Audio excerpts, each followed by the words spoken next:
여러분 안녕하세요. 만나서 반갑습니다. 한국사 강사 성하연입니다. 이번 2023년도 수능 한국사 어떻게 출제되었는지 함께 좀 분석해 보도록 하겠습니다. 자, 우리 한국사는 사실 뭐 그렇게 어려운 시험은 사실 아니죠. 그런데 이번에 정말 많이 바뀌었습니다. 무엇이 바뀌었는지 한번 살펴보도록 할게요. 자, 출제 비율이 우선 딱 봐도 바뀌었습니다. 그죠? 사실 우리가 기존의 역사라고 한다면 맨날 삼국시대 왕 물어보는 거 이런 거 너무나 잘 나오고, 그죠? 그리고 고려나 조선에서도 문제 꼭 출제되고 했는데 뭐 지금도 출제가 되고 있긴 하지만 비중이 확 떨어졌죠. 그리고 여기 보시면 아시다시피 근대부터 현대까지의 내용이 정말 많이 출제가 되고 있는 걸 볼 수 있습니다. 이건 왜 그럴까요? 바로 2015 개정 교육과정이 처음으로 반영된 한국사 시험이기 때문에 그렇습니다. 따라서 이번에 만약에 나는 그냥 뭐 어느 정도만 하면 돼 라는 생각에 공부를 하셨다면 얘네 조금 버리고 가셨어도 괜찮죠. 그죠? 얘네 조금 버리고 근대 이후부터만 열심히 치중해서 공부를 하셨어도 좋은 성적 거두실 수 있었을 것 같아요. 그렇게 약간 나오는 그렇죠. 뭐가 좀 달라졌다. 비중이 달라졌다. 그런데 비중만 달라진 거지 난이도가 크게 달라진 것은 아니었습니다. 문제를 보시면 아시겠지만 난이도 별로 그렇게 높지 않죠. 그죠?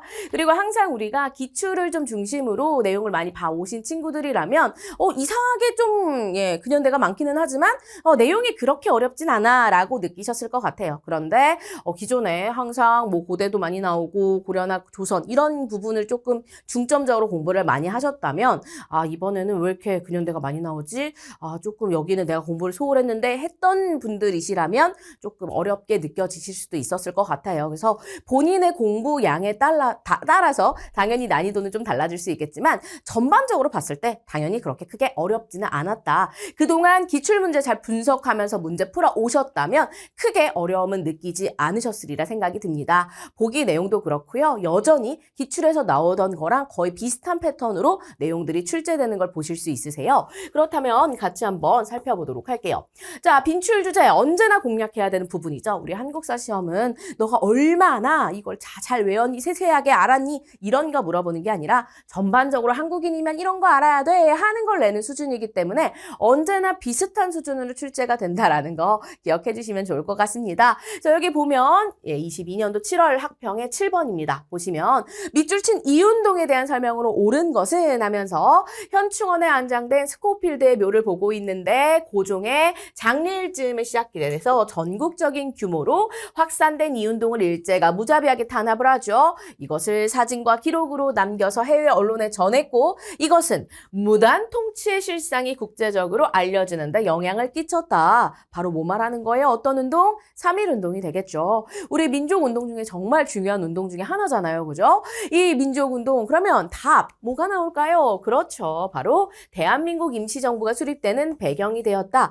혹은 일제의 통치 방식이 변경되는데 영향을 주었다. 뭐 이런 식의 이제 선지들이 많이 이제 출제가 되고 있죠. 그리고 사실상 나머지 선지를 잘 보셨다면 그렇게까지 뭐 시기만 사실 구분을 해도 충분히 풀 수 있는 수준으로 문제가 나오기 때문에 그렇게 어렵지 않은 수준임을 파악하실 수 있으실 거예요. 그런데 이게 수능에도 비슷하게 바로 출제가 됩니다. 자, 수능 문제 14번입니다. 다음 회고에 나타난 민족운동에 대한 설명으로 옳은 것은 시작부터 탑골공원 엄청난 힌트 주고 있죠. 그죠? 그러면서 대한독립 만세라고 그냥 줬습니다. 그럼 이거 뭐예요? 그렇죠. 바로 3.1 운동이 되는 거겠죠? 그럼 왠지 뭐가 답이 나올 것 같아요? 맞습니다. 대한민국 임시정부 수립에 영향을 주었다가 답입니다. 네. 언제나 이렇더라 라는 거예요. 그죠? 항상 거의 3.1운동 물어볼 거야? 그러면은 나 이거 물어보고 싶어가 이제 목적인 거예요. 왜냐? 너희들이 한국인이면 이 정도는 알아야지. 3.1운동 덕분에 대한민국 임시정부가 수립됐다는 건 알아야지. 이건 정말 기본이지. 라는 바탕으로 문제가 출제되고 있는 것이기 때문에 그래서 여러분들이 항상 빈출 주제를 공략해 주셔야 됩니다. 거의 나오는 주제에서 나오기 때문입니다. 자, 그리고 여기 같은 경우에 사실 선지가 아주 살짝 조금 더 난이도 있어진 게 뭐냐면 이전에는 막 너무 중구난방으로 퍼져 있기 때문에 더 시기 찾기가 쉬웠거든요. 그런데 뭐 신간해라던가 갑오개혁, 을미사변 다 근대와 관련된 애들 나오잖아요. 그러니까 사실 좀 되게 대충 공부했으면 이거 근대인데 하면서 혼자 괜히 헷갈려 할 수도 있어. 근데 공부한 친구들은 야 이거 나 너무 시기적으로 떨어져 있다라는 거 바로 아실 테지만 대충 너무 겉핥기식으로 공부하시다 보면 또 놓치는 부분이 있을 수 있으니까요. 이런 자주 나오는 선지들은 여러분들이 분석을 잘 해두실 필요가 있겠습니다. 자, 또 한 번 빈출 주제예요. 그죠? 여기 가단체. 항상 나오는 그 단체죠. 그죠? 자, 그래서 이제 이 7월 학평 13번에 나왔던 문제인데요. 한국사 인물카드 해가지고 김원봉을 중심으로 조직된 가해 단원 김상옥이죠. 그죠? 그러면서 종로경찰서에 폭탄을 투척하셨던 무슨 단? 그렇죠. 바로 의열단입니다. 자, 그러면 의열단에 대해서 물을 때 항상 자주 출제되는 포인트가 뭘까요? 그렇죠. 바로 이 의열단이 만들어질 때 신채호의 조선혁명선언을 바탕으로 만들어진 단체라는 거 꼭 기억해 주실 필요가 있겠습니다. 그래서 조선혁명선언을 활동 지침으로 삼았다. 요게 정답이 되겠죠. 그죠? 뭐 나머지 같은 경우에도 그래도 좀 나름 얘도 조금 난이도 있게 그나마 좀 출제가 간 친구. 그래서 완전 시기가 떨어져 있지는 않고 그래도 근현대에 관련된 내용들이 있는 그런 문제였습니다. 근데 요게 그대로 수능에 출제가 된다라는 거죠. 그죠? 자, 가단체에 대한 설명으로 옳은 것은 해가지고 다나카 기치세장과 누군지 몰라도 돼. 괜찮아. 상하이에 도착하자. 누가요? 김익상이 폭탄을 던졌으나 그지? 다나카의 생명에는 지장이 없었다. 예, 이런 거 나오죠. 종로경찰서에 들어섰을 때 식사는 후에 폭탄을 던지고 동양 적시 주식회사의 권총을 난사했다고? 라는 말이 들렸대요. 그죠? 체포된 범인의 정체를 알고자 일본 경찰은 내가 가 이런 인나석준이야 물어봤대잖아. 그지? 자, 그럼 가 뭐겠어요? 또 의열단이겠죠. 그럼 답 뭐가 나와야 돼요? 그렇죠. 신채호의 조선혁명선언 바탕으로 하는 겁니다. 근데 이번엔 인물까지 많이 나왔죠. 자주 나오는 다 그 인물들이에요. 그죠? 이인영, 김규식, 임병찬, 지청천 있고 그렇지요. 바로 신채호의 조선혁명선언을 활동 지침으로 삼았다. 이렇게 해서 인물에 관련된 내용들도 여러분들이 더 잘 기억해 두실 필요가 있습니다. 예전에 사실 삼국이라고 한다면 뭐 왕의 업적 이런 걸 더 많이 물어봤지만 근현대로 갈수록 이렇게 개별 인물들의 활동이 훨씬 더 많이 나오겠죠. 따라서 근현대에서는 다양한 단체들도 나오지만 또 그 단체에 소속되어서 활동을 열심히 하셨던 우리 개별 독립운동가들의 활동 모습도 여러분들이 잘 구별을 해 두실 필요가 있겠죠. 하지만 언제나 또 빈출 주제에서 많이 출제가 되니까요. 언제나 여러분들은 그렇죠. 기출 중심으로 공부를 많이 해두셔라 라는 것이고요. 그렇다면 이번에 조금 까다로운 문제 무엇이 있을까? 바로 수능 19번입니다. 거진 뭐 18번, 19번, 20번 정말 정답률 엄청나게 떨어졌죠. 그 이유는 뭐냐? 기존에 나왔던 거에 비해서 너무나 상세하게 출제가 됐습니다. 이제 근현대사 비중이 높아지다 보니 당연히 근대사 비중 문제도 더 많이 나오겠죠? 일제강점기나 근대사나 다 문제가 두세 문제씩 더 많이 나와요? 그러면 현대사도 마찬가지겠죠? 그러다 보니까 뭐 현대사라고 한다면 항상 나오는 게 뭐 경제개발 관련해서 혹은 뭐 정치 관련해서 한두 문제 나오고 그리고 항상 통일 문제 막 이런 식이었는데 이 문제가 갑자기 두 문제 정도 더 늘어나니까 생각외로 되게 난이도 있게 느껴질 수 있는 거죠. 그리고 언제나 우리가 또 앞에는 조금 쉬운 문제 나오다가 뒤에 조금 더 난이도 있는 문제들이 나오잖아요. 그러다 보니까 아마 뒤에서 되게 많이 당황을 하셨을 것 같아요. 중간에 나왔으면 다 틀렸을 것 같은 문제. 자, 한번 같이 한번 볼게요. 여기 보면 가민주화 운동에 대한 설명 옳은 것은 해가지고 3.15 부정선거를 규탄하는 시위에서 김주열 희생되었죠. 기리기 위해 건립된 것입니다. 시위 도중 실종된 김주열이 바로 이곳 바다에서 27일 만에 시신으로 발견되죠. 마산 앞바다입니다. 그래서 이를 계기로 바로 3.15 부정선거를 원인으로 시작이 되었던 바로 4.19 혁명에 대해서 묻고 있는 문제가 되겠습니다. 자, 보기 한번 볼까요? 보기를 봤더니 자, 그러면 우리가 4.19로 어떠한 결과를 낳았느냐? 이승만이 하야했다. 이렇게 나오면 되게 쉽게 아마 닷을 풀으셨을 것 같아요. 근데 그것뿐만 아니라 우리가 처음으로 그냥 정말 잠깐 있었던 그 내각 책임제 정부를 만들었던 그 혁명이 바로 4.19 혁명이잖아요. 요걸 좀 물어보고 있습니다. 그래서 기존에 묻는 것보다 조금 더 난이도 있게 출제가 된 것이고 그리고 나머지 내용들도 보시면 뭐 신군부 세력의 권력 장악에 저항하였다. 5.18이죠. 6.29 민주화 선언이 발표되는 결과를 가져왔다. 6월 민주항쟁입니다. 이렇게 뭘 같이 두고 있어요? 뭐 얘네 골랐으면 진짜 큰일 나는 거고 3, 4번 같은 경우는 같은 민주화에 관련된 내용들 묻고 있잖아요. 그러니까 민주화 부분 명확하게 4.19와 5.18과 6월 민주항쟁 정리를 안 해두셨다면 진짜 이거 뭐야? 할 수도 있는 문제가 바로 19번 문제였습니다. 그래서 이거 정답률 진짜 생각외로 많이 떨어졌어요. 하지만 확실히 공부한 친구들은 그래 4.19면 내각 책임지지 장면 내각이지 바로 연결하실 수 있었을 텐데 그렇지 못한 경우들도 있었다라는 것이죠. 그래서 앞으로는 우리가 현대사에 조금 더 비중 많이 높여주실 필요가 있겠습니다. 자, 다음 문항도 한번 볼까요? 이게 바로 18번인데요. 밑줄 친 헌법이 적용된 시기에 있었던 사실로 옳은 것은 자, 이렇게 헌법을 봤더니 엄청난 힌트 주고 있죠. 제1대 통일주체 국민회의 나왔고요. 그죠? 이 선거로 대의원이 선출되고 헌법에 따라 이들 대의원이 뭐 한 거야? 대통령을 선출을 한 거야. 내가 뭐 8대 대통령은 잘 모르겠지만 통일주체 국민회의 나왔으면 이거 무슨 헌법? 유신헌법이죠. 그죠? 그렇기 때문에 뭘로 가주실 필요가 있을까요?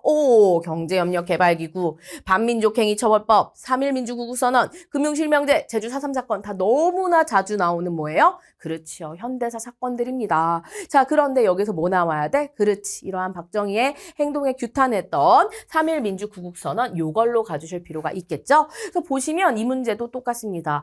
자, 어때요? 선지들이 현대사에 관련된 내용들이 나온단 말이에요. 그러다 보니까 우리가 그냥 크게 고대, 고려, 조선 이런 식으로 해서 우리가 구분해서 문제 풀던 거에 비하면 난이도가 되게 많이 높아진 겁니다. 그러다 보니까 확실하게 공부하지 않으면 대충 때려 맞추기로 맞추기는 조금 어려울 수 있는 문제고 사실 3.1 민주 구국선언이 그렇게 자주 나오던 선지도 아니었고 그걸 뭐 유신헌법 이렇게 연결해서 내는 걸 그렇게 자주 있던 친구도 아니기 때문에 그래서 더 까다롭게 느껴지실 수 있으실 것 같아요. 그래서 이 까다로운 문항들을 우리가 잘 피하기 위해서는 우리가 처음 개념 정리할 때 좀 더 꼼꼼하게 한번 정리를 해보고 그리고 나서 문제를 풀면서 다양한 선지들을 내 것으로 만들어야 되겠더라라는 거 기억해 주셔야 되겠습니다.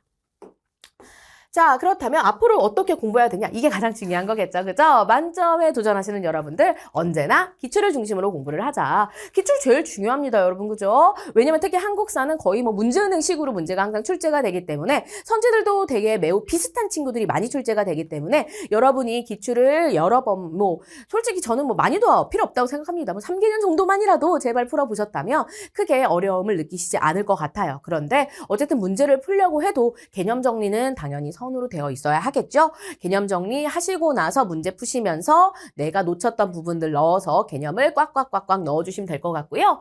그리고 자료에서 힌트 찾는 거는 언제나 필요한 내용이죠. 우리가 문제가 그냥 물어보지 않잖아요. 자료에 너무나 많은 힌트들을 많이 주고 있기 때문에 여러분들이 아는 내용 자료에서 잘 찾으실 수 있으셔야 되겠고요. 그리고 이제는 공부 방법이 좀 바뀔 필요가 있습니다. 물론 한국사기 때문에 당연히 그놈의 선사시대 문제 꼭 하나는 나옵니다. 그래서 구석기, 신석기, 청동기, 뭉뚱기로 꼭 한 문제 정도 나오고 이제는 거의 그 5개 국가 있잖아요. 철기시대 여러 나라랑 이제 고구려, 신라, 백제 이렇게 묶어가지고 한 문제 정도 이런 식으로 출제가 되고 있기 때문에 사실상 고대사의 출제 비중이 많이 떨어졌기 때문에 여러분들이 앞장부터 또 공부 시작하시면 언제 또 근현대사까지 가시겠습니까? 이제는 근현대사부터 공부를 하셨으면 좋을 것 같아요. 여러분 그래도 중학교 때 한 번 다 공부하시고 오신 거고 그리고 고등학교 때 또 한국사를 이미 배우신 분이라면 다시 한번 정리를 한다라고 친다면 그러면 전반적인 대충적인 건 알고 있잖아요. 그죠? 설마 나라 순서 정도도 모르는 건 아니겠죠. 그죠? 그 정도는 우리가 할 수 있잖아요. 초등, 중등, 고등 다 거쳤으니까. 그러니까 이제는 좀 나올 만한 것들 위주로 먼저 공부를 하시면 훨씬 더 수월하게 한국사에서 좋은 성적 얻으실 수 있으실 것 같아요. 그래서 근현대사부터 꼭 공부를 하셨으면 좋겠고요. 그리고 통일 관련된 문제도 이번에 되게 많이 까다롭게 출제된 편이기도 합니다. 통일 관련 문제는 사실 정말 언제나 나오는 친구예요. 그러니까 이 언제나 나오는 친구가 조금 더 어렵게 나올 수도 있고 그렇지 않을 수도 있는 건데 사실 항상 거의 통일 문제는 20번이거나 그 마지막 장이 항상 거의 있기 때문에 조금 사실 항상 좀 까다롭게 좀 여러분을 좀 틀리게 좀 이렇게 문제가 출제되는 경향들도 있습니다. 그리고 너무나 많은 또 자료들이 항상 나오니까 내가 못 본 자료가 나면 되게 당황할 수도 있고 그리고 통일과 관련해서 다른 자료랑 연결해서 정치적인 거 갖고 와서 그 시대의 통일에 대해서 이런 식으로 물어볼 수 있기 때문에 통일에 대한 내용도 어렵게 꽂아보면 어렵게 나올 수도 있겠죠. 그런데 사실 이런 부분을 많이 놓치세요. 한 문제 정도가 틀려도 되지라는 생각을 가진 친구라면 안 와도 괜찮죠. 그런데 나는 정말 다 맞출 거야 라고 한다면 통일 파트만 한 번 더 정리를 해보시는 게 좋을 것 같습니다. 그래서 정확하게 어느 정부 때 어떠한 통일 정책이 있었는지 연결할 수 있도록 공부해 두실 필요가 있겠습니다. 그래서 이렇게 앞으로의 공부 방향 잘 잡아주시면서 다음번에는 꼭 만점을 받으시길 제가 기원하도록 하겠습니다. 한국사 어렵지 않지만 공부량이 좀 방대하죠. 그러다 보니까 중간에 포기하는 친구들도 있습니다. 적당히 성적만 맞으면 되지 하는 친구들도 있겠죠. 하지만 그래도 우리 한국인인데 끝까지 최선을 다해서 이왕이면 만점을 꼭 받으셨으면 좋겠습니다. 다음 시험에서는 꼭 좋은 결과 있으시길 바라겠고요. 혹시나 이번에 처음으로 수능 보시면서 작년과 궁금해서 오신 친구들이라면 한 번에 꼭 만점 받으시길 바랄게요. 열심히 하셔서 꼭 원하는 목표 이루셨으면 좋겠습니다. 여기서 마무리해 보도록 할게요. 감사합니다.